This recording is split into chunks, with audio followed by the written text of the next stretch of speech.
Good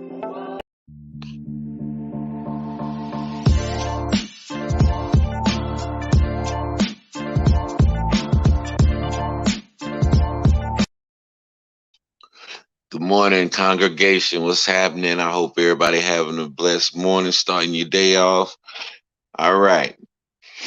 I gotta contain myself on this. I gotta keep my composure because if anybody know D Mac, if you really know me, then you will understand that when it comes to the genre of rap music,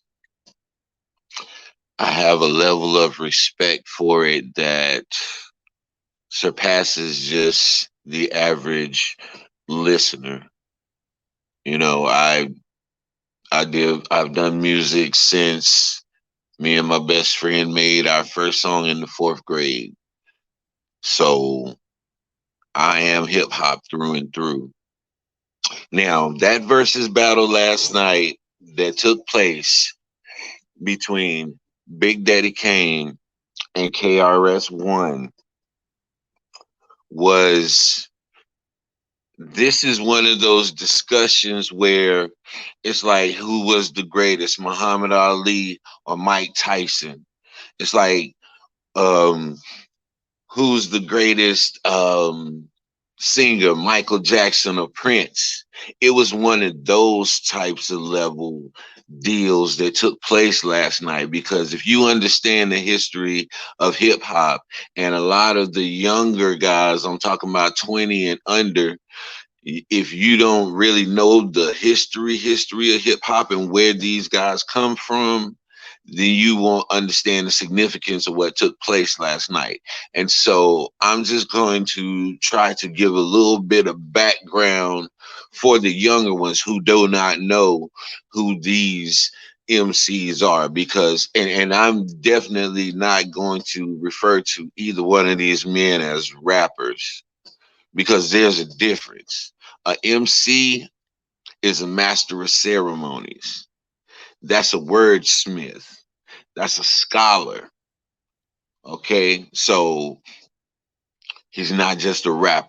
And neither one of those MCs that were up there last night, um, both of them gave a beautiful representation of themselves overall for the culture. But I'm going to break down my observation of the versus battle.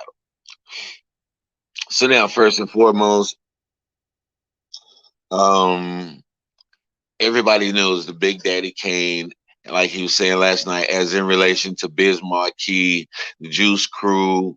These guys was out in the 80s, man. This is like 1986, 87, 88, because Kane, Ain't No Half Stepping came out in 88. So these guys was doing it in 1986. You better go ask some of y'all young ones better go ask your parents what was they doing in 1986. You know what I'm saying? I was what, 9 years old. So this is Big Daddy Kane. He's representing this side of New York. Big Daddy Kane had two dancers. The guy that got up there and did that little dance move with him on I Get the Job Done, that's one of the two dancers, Scoop and Scrap Lover, because Big Daddy Kane and Scoop and Scrap Lovers, hands down, were deemed as one of the best dance rap groups of all time as well. See, we forget about that. But the older people, like I said, us who was back in the days, we know because we saw Big Daddy Kane and how he got down on the dance floor. We saw Scoop and Scrap Lover with their routines, and they was dope. And the only other people that could compare to them in dancing was Kid and Play, and I'll throw MC Hammer in there. You know what I'm saying? They were the Chris Browns of that day. They were the Les Twins of that day. You know what I'm saying? So these men were juggernauts because not only did Kane have the lyrics, he could get out there on the dance floor and kill you, mop the floor up with you. and then go take your lady, all with a five finger gold ring. So that's just a little bit about Big Daddy Kane. Now, in the other corner, KRS-One, the God MC. That's the true God MC. Everybody talks about Jay-Z, Nas, and all that. No, scratch every last one of them. And there's nobody that will deny that KRS-One is and always will be hip hop. You can say Lil Wayne, you can say Eminem, even no, bow down. KRS-One is hip hop, and he will always be hip hop. Now, everybody say Rakim. Fair enough. Fair enough. And Eric B was there last night. Beautiful to see Eric B, man. But everybody say Rakim. No. As much as we loved and respected Rakim, as much as we regarded him, KRS-One has always represented and been the representative, and his name is synonymous with hip hop. And here's why. Because Boogie Down Productions is they came from under the Zulu Nation. And if you know who the Zulu Nation are, the Zulu Nation are the actual pioneers of hip hop. And unfortunately, there was been some things throughout the year that has taken place, and but everybody have their issues and stuff. But we ain't gonna go there. But you know, people tried to taint the name, but there's no doubt in this world that the Zulu Nation and Africa Bambaataa was one of the three people who created what we call rap, hip hop, and our whole entire genre. And so the Zulu Nation is the foundation of what we have. You know, you got Planet Rock. That song has been played throughout the entire history of hip hop. It's been remixed, redone, and just honored throughout history because that's one of our first hip hop songs.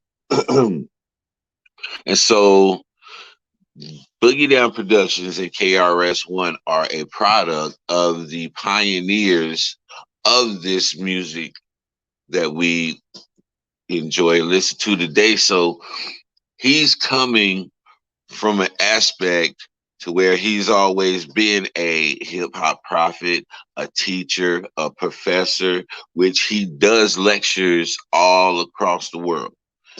He's a very, very, very intelligent brother.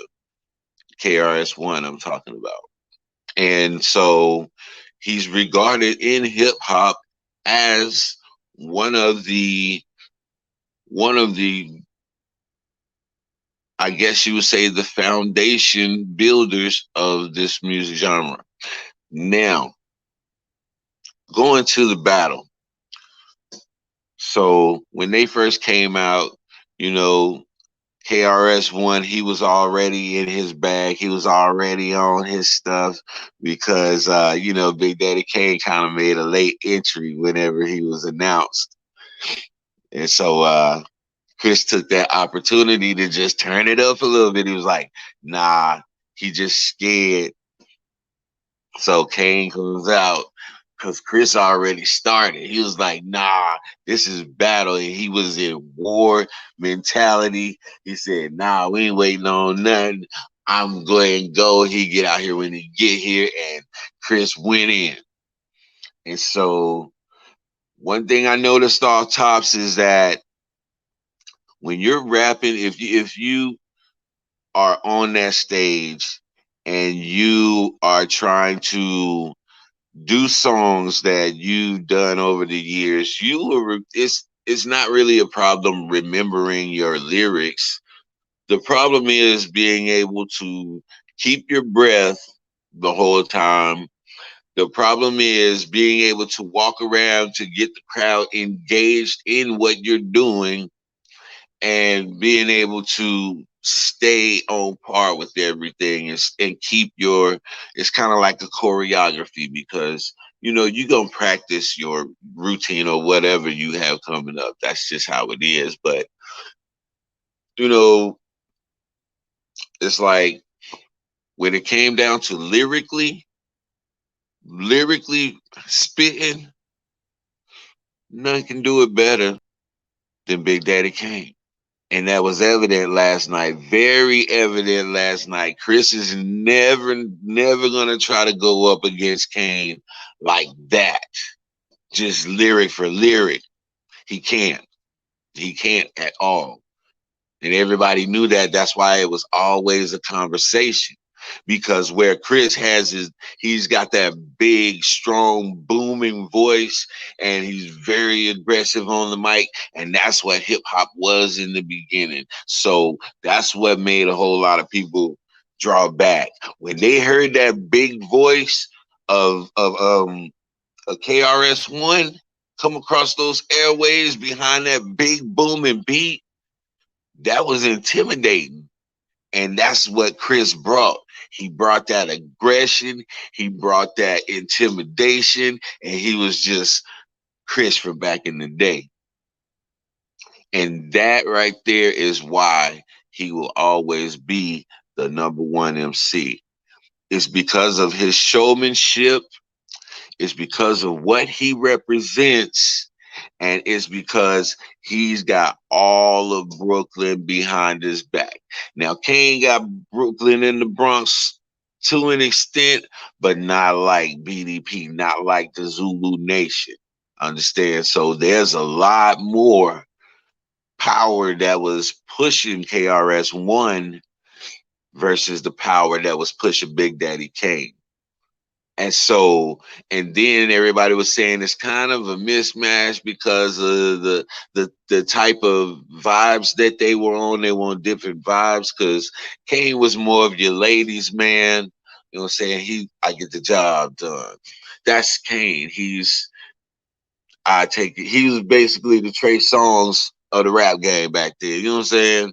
I'm trying to find somebody that's like current that would kind of match their energy. So I would say, yeah, he was like a Trey Songz. I take your lady, slick dude, got the quick words, and I'm real witty with it. So you better watch. He was that dude. Like LL Cool J was also that type of dude back in the day, but that's another story. So Big Daddy Kane but Big Daddy Kane was also very conscious. If you listen to his lyrics, you would often hear him speaking about the Asiatic black man. He also went into his bag and pulled his soundtrack off of the Lean on Me, the original Lean on Me movie with Morgan Freeman. So we know that both of these brothers were very conscious. That's the thing about hip hop back then. Everybody, no matter what your vibe was, you were still conscious of your community. And because that's what hip hop was for, the black community. And so we always represented our community, both sides, no matter what our affiliation was. So they're both very conscious rappers. It was just Kane was more of the ladies' man. Chris was more into the scholarly teacher type. So it was still a good matchup because they're both, like I said, they come from an era where there was no such thing as biting. You can't sound like me. You can't spit a bar like me. That right there would have got you instantly canceled in hip hop. You do not come out sounding like nobody else. They gonna play you to the left. Nah, you all right, kid. You sound like so and so. That was the worst thing that you could hear as a rapper. And I say that because A lot of times when I first started out, Big Daddy Kane was who influenced my fast flow. I have a real fast cadence a lot of the times. That's what I'm more comfortable with, I should say. So that was kind of influenced by Kane because, like I said, that was like I was 9 whenever what was it? Ain't No Half Step. When that came out, I was 9 years old. So yeah, Kane definitely is the all above lyricist. Lyrically, nobody is gonna go word for word with Kane. And when Kane did that free, I say freestyle, he did that freestyle to the trap beat. Even though he was losing his breath, man, he still got it out. He still pushed it out. And this is after he done cranked out about 6 or 7 songs. And everybody was, if you pay attention, the songs that Kane was doing required so much breath. He didn't back down from none of his songs that he spit real hard, real fast. And he went in. Kane went in his bag. Everybody that understands lyricism knows that Kane killed KRS-One lyrically. But here's where it goes to the left for Kane. KRS-One has hits that are timeless. Now, not to say that Kane don't, because Kane do have some songs that when they came on, you can see it in the crowd. In all of the fats, they was still go word for word. You see the influence that Kane had. But KRS-One's hits were different. When KRS-One and Boogie Down Productions came out with something, that was on the level of uh man, there's not really anybody that you can compare to the excitement or that level for today. I'm trying to do like a parallel with somebody from this generation who has the influence that Boogie Down Productions had back then, and it's hard, man. It's hard because there's a lot of guys. I would say um, the Migos. The Migos are close. They not quite because Boogie Down Productions had the world on lock, the entire rap world. And you understand that this is the beginning, the foundation that was laid for all of these other cats to come. And this is the vision that these men saw and understood. That's why they didn't have time to be fighting each other and killing each other. And they decided to make a decision to get out of the streets and get in the game. Now, mind you, they wasn't getting those crazy record deals back then. So people is like, why these dudes, they still doing shows. These dudes is 50. These brothers is in their 50s. Y'all witnessed last night 50-year-old men up there spitting on a level that young dudes still can't do right now. All right. But KRS-One, he has more hits than Kane. He has more time in the game than Kane. He came out before Kane. He had New York instantly on lock. So anybody else who came out of New York as far as a crew after KRS-One and Boogie Down Productions, who were backed by the Zulu Nation, anybody else was just gonna be under that. That's just the hierarchy of the hip hop game. So there's no denying. We know that Chris lyrically, word for word, he's more concentrating on the the content of his message, the social commentary and the knowledge that is spread to the people. I believe he wrote the hip hop Bible. You know what I'm saying? And this man he's an intellect. He's an intellect, a philosopher. He's all of those things that you would attribute to a wordsmith. And I appreciate that because that was, kind of the path that I went. And so last night's battle was a beautiful thing. And let's talk about the people that they brought out and reintroduced to hip hop. First off, Roxanne Shante, the undisputed queen of hip hop. The undisputed queen of hip hop, man. It's beautiful to see her. We saw Eric B.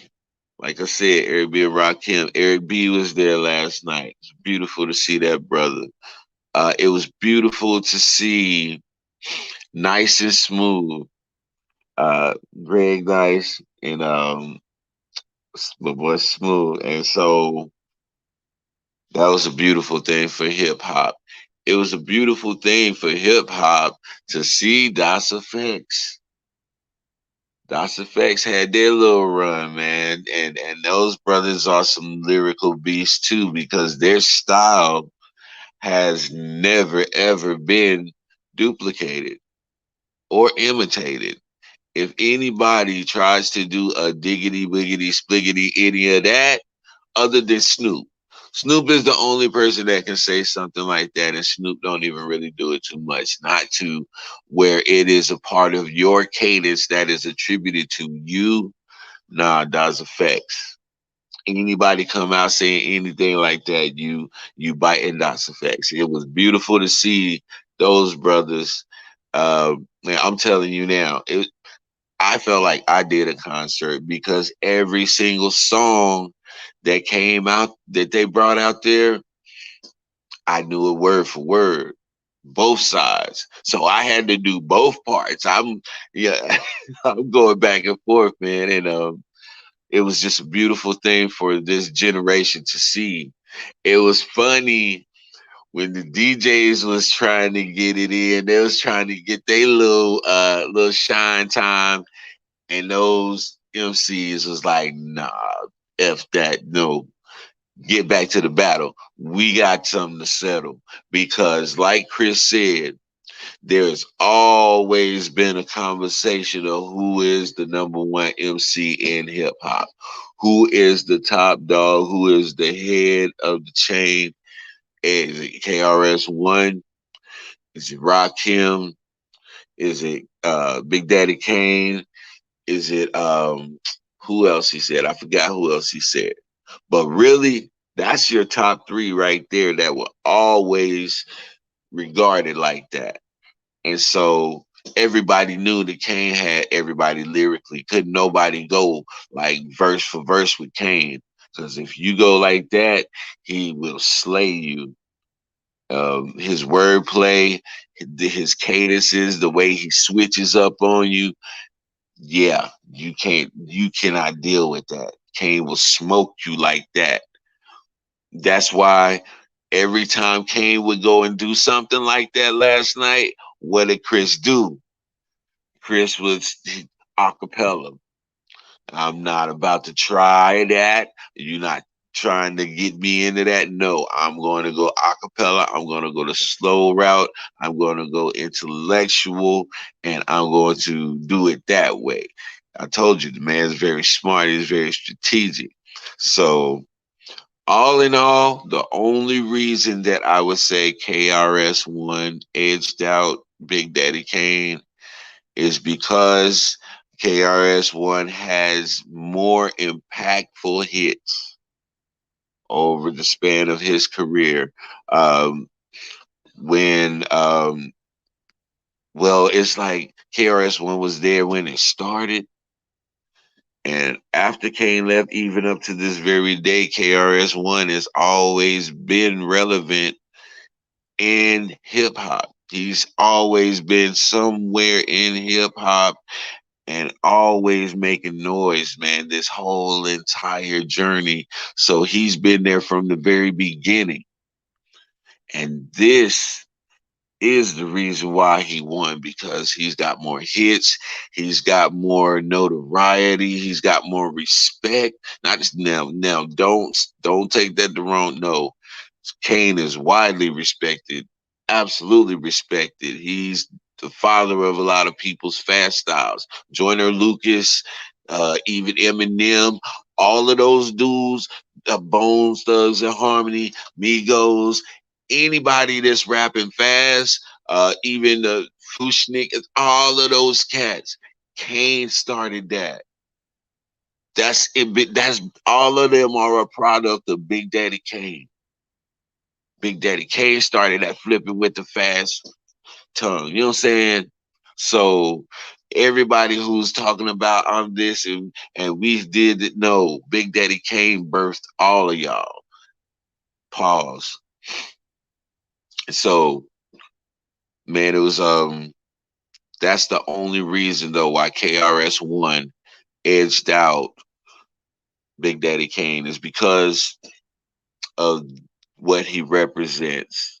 Big Daddy Kane represents hip hop through and through. He represents your pure lyricist. He represents that wordsmith. He's that guy who put together the double entendres. He's that guy who will say those things that make you blush. He's that guy that will say those things that have your girl looking at you kind of sideways, because like I said, his vibe that he had, he was always on that ladies man. That's like pimping ain't easy. That's definitely it wasn't like one of his premiere songs. That was one of the songs down on the album. It was, and that was that's why I was so happy to see Nice and Smooth, because I remember those verses, and I remember what I was doing when I was spitting those verses and singing along with them. So it was beautiful to see them brothers, man. And Scoop and Scrap Lover, they was the dancers, but they also would rap too. He said Little Daddy Shane, that was Big Daddy Kane's little brother. Mr. C, that was his DJ. And the DJ did get a lot of the respect back then. The MC had to prove himself. The DJ was he was the music. So if you don't have the DJ, you is nothing really. You had to have your DJ. The DJ came first and foremost when hip hop began, because they had the sounds. You had the words and you had the cadence, but they had the sounds that gripped the nation. So it was KRS-One edged it out, but by no means did he destroy Big Daddy Kane or nothing like that. He won by a nose, and that's not picking at his nose, man. Everybody know Chris got that Michael Jackson, Jackson 5 nose, but that's still the number one MC as far as hip hop. KRS-One is synonymous with hip hop, period. Big Daddy Kane is synonymous with lyricism. Top lyricist, no doubt. There's no other lyricist. Every other lyricist will give that homage to Big Daddy Kane. And Cool G Rap, that's the other one that everybody. Cool G Rap. Now Kane, he pays homage to Cool G Rap, and Cool G Rap pays homage to Kane.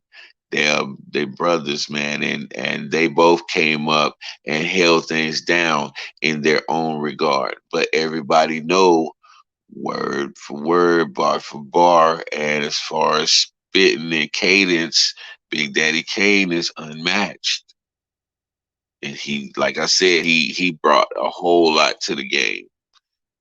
It made dudes go back and step their game up.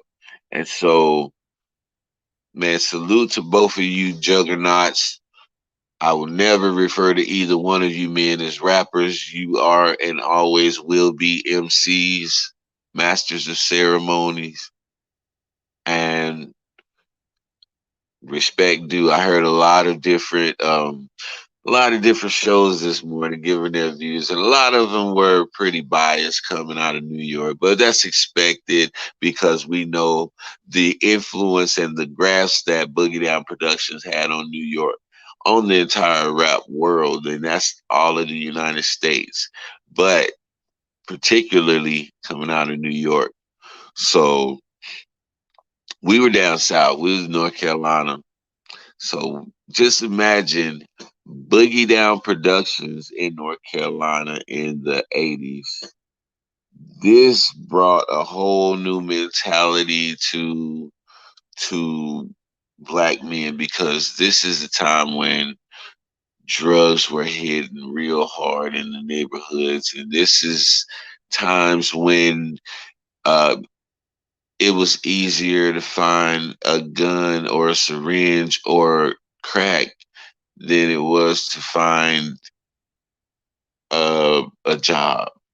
And we needed to get this thing, get some understanding of what was taking place in neighborhoods that was once beautiful neighborhoods, and now it's an absolute nightmare. So we were trying to get some understanding of what was taking place. And that's where KRS-One and Boogie Down Productions came in. Because Love's Gonna Get You, that was a cautionary tale about what can happen when you get caught up in the drug game. Not necessarily doing drugs because they didn't push drug use back then. It was the love of the money from selling drugs. This is the social commentary that I'm talking about, where these guys understand the importance of getting a narrative to our people that through repetition will keep us conscious of our condition. And this is what both of these men did. Because, like I said, no matter what vibe they was on, they were always very conscious of the condition that our people were in, and they always made sure it was reflected in their music. So we listened to it over and over. And how do you retain and maintain knowledge? By repetition. So this is what kept us afloat as far as being conscious of what's going on in the world and being conscious of the plight that we were in and being conscious of those who were in our corner and those who were against us, having the discernment to know who's who. This is what these men brought to us. They were teachers, they were fathers to a lot of those who were fatherless because, like I said, this is when the crack epidemic first started. And when the crack first hit, you don't understand. There at up to that point, I mean, there had been drugs in the black neighborhood, but nothing like crack cocaine.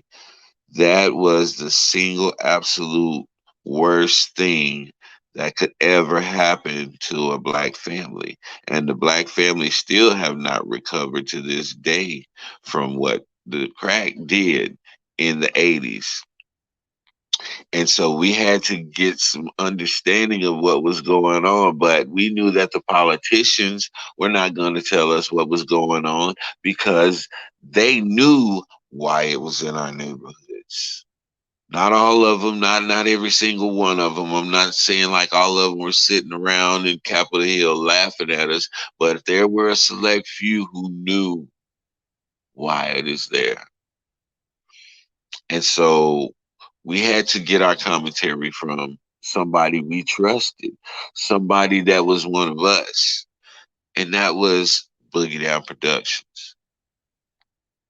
And so when they gave us a narrative of what happened and what was taking place with us, this brought on a whole Black Power movement. And this is back when we had the y'all don't understand the big bamboo beads that we rock with the Africa symbol, with the black fist symbol in it, with the red, the black, and the green. A whole nation of black people was on that. We was about that, y'all. And I'm not just saying playing. I'm not saying just dressing up, looking like no. about that life. This produced Public Enemy. All right. Public Enemy is a direct product of these men that we saw on stage last night. And I don't care what nobody said. They know it. Everybody know it. Because like I said, anything that came out after the Bambata and Zulu Nation is under that. And KRS-One is a representation of the Zulu Nation. So yeah, man. But Boogie Down, not Boogie Down Productions, my fault. Public Enemy, Chuck D, Flavor Flav. Uh, Salute to my OG, Professor Griff, man, and cause he had the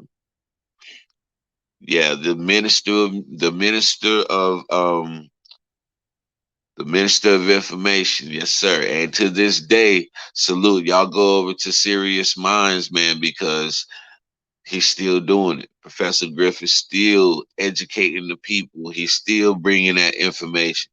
He's still having a conversation. So salute to the OG, and y'all go to Serious Minds podcast, man.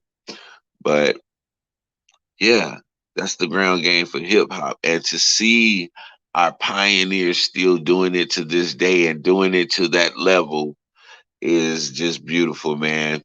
Chris was out of breath after the second song, man. KRS-One was out of breath after the second song, man. He had the crowd singing most of it. He knew everybody knew his verses bar for bar. So he just drew them in and he let them participate and interact so that he could keep his breath while he's up there on the stage. Because remember, this is a 50-year-old man trying to somewhat not recreate, but imitate what he did in the beginning, back in the day. So that's like um, Mike Tyson going in the ring and you expecting him to fight like he did when he fought against Larry Holmes or something. You are absolutely crazy if that's what you expect and you don't understand hip hop and you don't understand what it means to spit at the same time, drawing and keeping the crowd in and moving around the stage, working the stage. You don't understand. And we was laughing, and a lot of people was picking and had their little shots about Big Daddy Kane. Had come on, man, Kane is a pimp. He a OG. He's like that now. Kane has moved to that stage to where he's that dude that pull up and Mr. Leonard outside, Mama, Mr. Leonard outside. He's that dude now, but Kane he reigns supreme and holds that championship title in his vibe. That was just his vibe, man. And that sweatsuit was that's OG style. That's OG. So I give it up to the OG, the pink and the red with the red shoes, the hat, bro. But they was getting on him about his hat. Y'all go quit calling this hat a church hat. That wasn't no church mother hat. That was not no church. Kane killed it, bro. That's just his style. He can rock that because he got that type of bravado. He got that type of confidence, and he is solidified and valid. You know what I'm saying? He can do that. Um, KRS-One is always gonna come with the Brooklyn. You know what I'm saying? Harlem, Bronx, Queens, all in New York. He represents hip hop. And I'm going to say it once again. When you say hip hop, his name is synonymous with hip hop, period. So it was beautiful, man. I enjoyed it. I hope everybody else enjoyed it as much as we did. And I hope these youngsters really understand hip hop a little bit better now because that's the foundation right there, man. Y'all got some big shoes to fill still.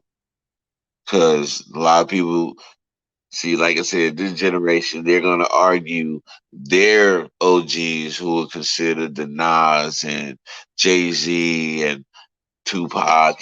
But now you got this generation now, so their OGs is like The Migos. The Migos is becoming OGs in the game now. You know what I'm saying? They putting people on. You know what I'm saying? Lil Wayne is an OG. Soldier Boy is an OG.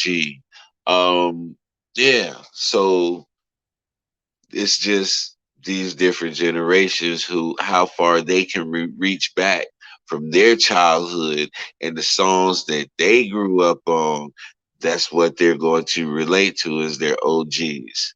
And so you have to understand when you're talking to young people, and you can't get frustrated when they're arguing you up and down that Lil Wayne is the greatest MC of all times.